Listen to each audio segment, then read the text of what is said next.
আজকে চিকুর ডিনারে আছে বিরিয়ানি, যেটা ও দুবার খাবে এটা নিয়ে। এটা হলো সারাজের চিকেন বিরিয়ানি, এটা মাটন বিরিয়ানি, অনেক কিছুই আছে। পেটের জন্য এটা বেরিয়েছে নতুন, তো এটা ওকে খাওয়ানো হয়েছে।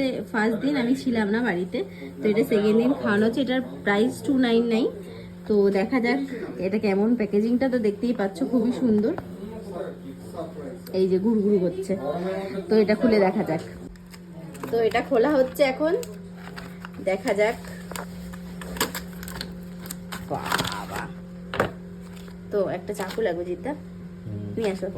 এই যে হ্যাঁ চিকু, ওখানে দিয়েছি তো, দিয়েছি তো, ওখানে খাও, ওটা খাও, ওটা খাও, বিরিয়ানিটা খাও। Good girl, good. চিকু এখানে বিরিয়ানি খেয়ে ল্যাদ খাচ্ছে, পেট ভরে বিরিয়ানি খেয়ে ল্যাদ খাচ্ছে। আর আমরা এখানে খাচ্ছি ফিশ। কি হবে এটা? তুমি একটা chilli fish, dry chilli fish. এটা ড্রাই চিলি ফিশ সুন্দরী সারা দিয়ে বানিয়েছে, নাইস। মানে দোকান ফেল হয়ে গেছে এত